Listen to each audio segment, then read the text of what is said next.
안녕하세요. 항상 1% 부족한 듯 정치 이야기를 전해드리는 정치타파입니다. 자, 오늘은 다음 달 대선 경선을 시작하는 더불어민주당의 일정을 놓고 친문 부엉이 모임의 전재수 의원이 또다시 경선 연기론을 들고 나와 제2의 후단협 사태를 몰고 오는 상황과 그에 대해 여권 대선 지지율 1위를 달리고 있는 이재명 지사 측의 반응을 한번 말씀드리겠습니다.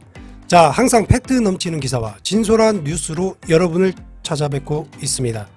영상 끝까지 시청 부탁드리고요. 구독, 좋아요, 알람 설정은 정치타파에게 큰 힘이 되고 있습니다. 다음 달 대선 경선을 시작하는 더불어민주당에서 일정을 놓고 벌써부터 신경전을 펼치고 있습니다. 경선을 연기하자는 제안이 단 일각에서 공개적으로 나오자 다른 쪽에선 원칙론을 고수하며 맞불을 놓은 모양새입니다. 민주당은 당헌 당규상 다음 달 예비 경선을 시작으로 오는 9월 초 대선 후보를 뽑아야 합니다. 대선은 내년 3월이지만 6개월 전에 뽑는 게 원칙입니다. 물밑에서 군부를 떼던 경선 연기론에 총대를 맨 건 친문 부엉이 모임의 전재수 의원입니다. 전재수 의원, 지난 2월에도 이런 발언을 하였는데 한 방송에 출연해 정치 일정도 당내 경선 흥행이라든지 또는 더 좋은 민주당 대선 후보를 만들기 위해서 그러한 시간 조정, 시간표 조정 이런 것들은 충분히 논의해서 바꿔볼 필요가 있지 않겠나 그렇게 생각한다 라고 주장을 했습니다. 그 발언이 나온 이후 이 대선 후보 관련 지지층이나 관련된 의원들의 많은 불필요한 파장이 있었습니다. 그것을 조금 누그러진 다음에 또다시 6일날에 자신의 페이스북에 통해 연기론을 강하게 주장하고 나왔습니다. 전재수가 내세운 명분이 무엇인지 아십니까? 코로나입니다. 코로나19 사태에 따른 흥행 저조 등이다. 코로나19와의 사투를 벌이는 와중에 경선을 치르는 건 민주당만의 리그가 될 수 있다는 논리인데 그러면서 국민들의 고통을 외면하는 것이라고 했습니다. 11월쯤이면 정부가 목표를 삼은 집단 면역을 달성할 수 있는 시기여서 전재수 의원의 주장과 맥이 닿는 면도 있겠죠. 말씀하신 부분에. 전재수 의원이 말씀하신 것처럼 코로나19가 그 생각대로 11월에 집단 면역이 생긴다면 참 우리나라 대한민국을 위해서도 다행스러운 일일 것입니다. 현재 당내에서 경선 연기에 대해 강하게 반대하는 쪽은 차기 대선 지지율 1위를 달리고 있는 이재명 경기지사 측인데요. 이 반응은 당연한 반응이라 생각합니다. 더불어민주당 당헌 당규에 명시된 대로 경선이 진행되어야 한다는 게 이재명 지사 측의 입장입니다. 그러겠죠. 당연히 당헌 당규가 있으면 그대로 진행하면 됩니다. 유불리를 떠나서.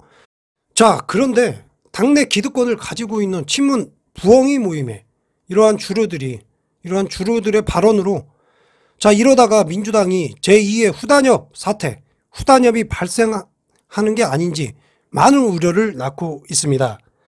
그러면 일단 후단협이 무엇인지를 말씀해 드리겠습니다.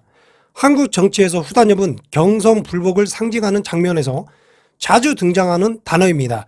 주류, 그러니까 기득권을 가지고 있는 자가 기득권이 없는 자들이 잘 되는 꼴을 못 봐서 분란을 일으키는 겁니다. 쉽게 말씀드리면. 정식 이름은 후보 단일화 추진협의회, 약자로 후단협입니다.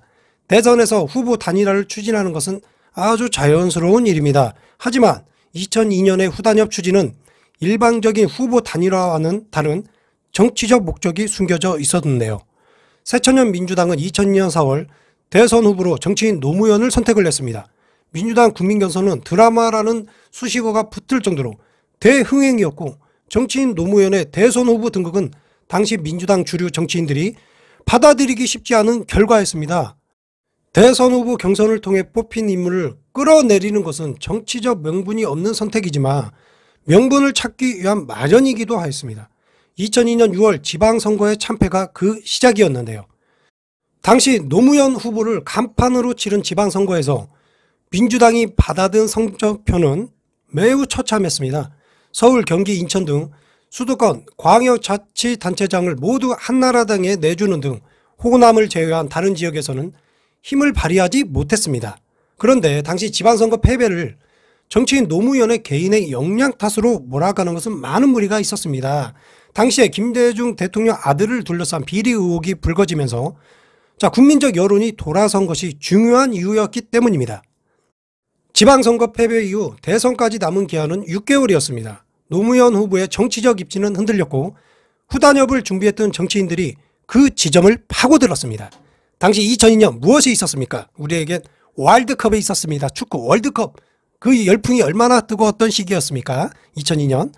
월드컵 4강의 쾌거는 대한축구협회장 출신인 정치인 정몽준의 주가를 수직 상승시켰고 후단협을 준비했던 정치인들은 본격적으로 목소리를 냈습니다.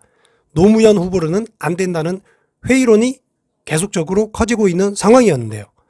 당내 비판 수준을 넘어 사실상 대선 후보 사태를 종용하는 상황으로 이르렀고 그 흐름이 실체화돼서 나온 게 바로 후단협 결성 소식입니다. 민주당 중도개혁 포럼을 중심으로 37명의 의원들이 2002년 10월 4일 후단협을 결성합니다. 후단협은 민주당 노무현 후보와 정몽준 의원의 단일화를 촉구하는 모임이었는데 사실상 노무현 후보의 후보직 사퇴를 종용하는 데 무게를 실려 있었습니다. 자기 정당의 대선 후보가 있는데도 정몽준 의원 띄우기에 힘을 쏟았던 민주당 의원들도 있었습니다. 아주 쉽게 말해 배신자 놈들이죠. 배신자. 그 배신자 새끼들. 당시 노무현 대선 후보 중앙선거대책위원회는 한나라당 이해창 후보는 물론이고 당내에서 후보를 흔드는 세력에 대응하며 대선을 준비해야 했습니다. 당시 후단협 소속의 한 의원은 민주당 내에 참여 의사를 밝힌 이들이 전체 의원의 3분의 2에 달했다고 합니다. 대선을 앞두고 후보를 노골적으로 흔드는 상황이 연출될 경우 이를 극복하기는 말처럼 쉬운 일이 아닌데요. 민주당 내부의 후단협 의원들은 정몽준 의원과 독자신당을 만들겠다는 구상을 구체화하였습니다. 대선을 한 달 앞둔 2002년 11월 후단협 소속 의원 중 일부는 탈당 선언을 했습니다. 민주당은 분열되고 말았습니다. 2002년 대선은 그렇게 경량 속으로 빠져들었는데요. 당시 노무현 후보는 당 안팎의 견제를 뚫기 위해 정치적 승부수를 띄웠습니다. 자신에게 불리한 것으로 여겨졌던 여론조사 후보 단일화에 응한 것입니다. 반정 카드는 적중을 냈습니다.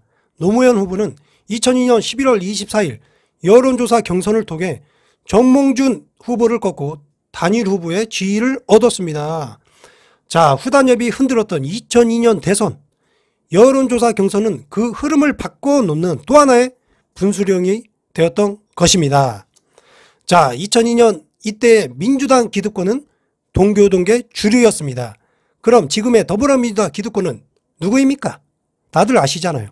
친문 주류 부엉이 모임 의원들입니다.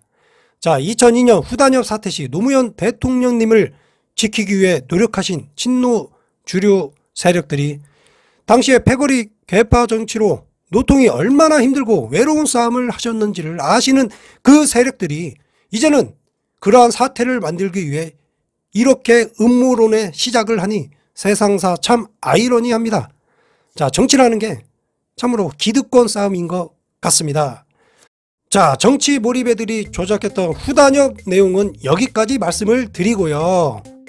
친문 성향의 전재수가 재보궐선거 전부터 공개적으로 던진 경선 연기론을 여권 대선 지지율 1%, 2% 내외에 잠룡들인 정세균 전 총리, 김두관 의원 등이 서로 밀고 있는 양상입니다. 그리고 이낙연 의원은 원칙적으로는 경선 연기는 없다라고 말씀을 하신 걸로 기억이 되는데요. 이러한 가운데 이재명 지사 측 의원들이 크게 반발하고 있는 모양새입니다. 특히 친문재인 성향의 민영배 의원은 이러한 논의는 당사자들의 이해를 구하는 방식으로 조용하게 진행하며 좋았을 것이라며 압박하듯 공개적으로 제기하는 것은 정치적 도의에 어긋날 뿐 아니라 실익도 없어 보인다고 매우 불쾌감을 드러냈습니다. 민영배 의원은 1년도 안 남은 시간이 결코 짧지 않다는 이유로 원칙을 고수하자고 했습니다. 그는 전재수 의원의 주장을 조목조목 반박을 했는데요. 민 의원은 코로나19로 힘들어하는 상황에서 경선을 하면 국민들의 고통이 외면하는 것이라는 주장에 대해 정치 혐오에 무릎 꿇는 자세처럼 보인다. 더불어민주당 경선은 시끄러운 싸움판이 아니다. 민주당 경선은 국가의 미래 비전을 놓고 경합하는 성장의 과정이라고 밝혔습니다. 또한 이재명계 좌장격인 정성호 의원은 지난 7일 TVN 경인교통방송 라디오 인터뷰에서 특정인을 배제하고 다른 후보를 키우기 위한 시간 벌기가 아니냐는 프레임에 말려들어서 본선에서 굉장히 위험할 것이라고 반대 입장을 분명히 하였습니다. 야당보다 일찍 뽑힌 여당 후보가 집중포화를 맞을 수 있다는 우려에 대해선 2달 차이인데 원래 공격받을 만한 문제가 있다면 빨리 공격받는 게 좋다고 반박을 하면서 나아가 이재명 경기지사의 경우 원래 과거에 굉장히 혹독하게 검증받았기에 문제가 없다고 본다고 라고 말씀을 하셨습니다. 자, 상황이 점점 이러자 송영길 대표, 민주당 대표의 입으로 눈이 쏠리고 있습니다. 한마디로 송영길 지도부의 교통정리를 요구하는 거겠죠. 경선룰에 둘러싼 갈등 끝에 당 쇄신 드라이브를 걸어야 할 골든타임을 놓치고 내용만 심화되는 게 아니냐는 우려가 계속적으로 나오고 있습니다. 송영길 대표 입장에서는 당원 당규에 맞게 원칙 있게 소신 있게 경선을 진행하는 게 맞는 것 같습니다. 제2후단협 더불어민주당의 선택에 많은 국민들이 지켜보고 있습니다. 원칙과 공정이 아닌 반칙과 음모로 경선에 임한다면 더불어민주당의 차기 정권 재창출은 점점 국민의 마음속에서 떠나가게 될 것입니다. 자, 오늘은 여기까지입니다. 끝까지 시청해 주셔서 감사합니다.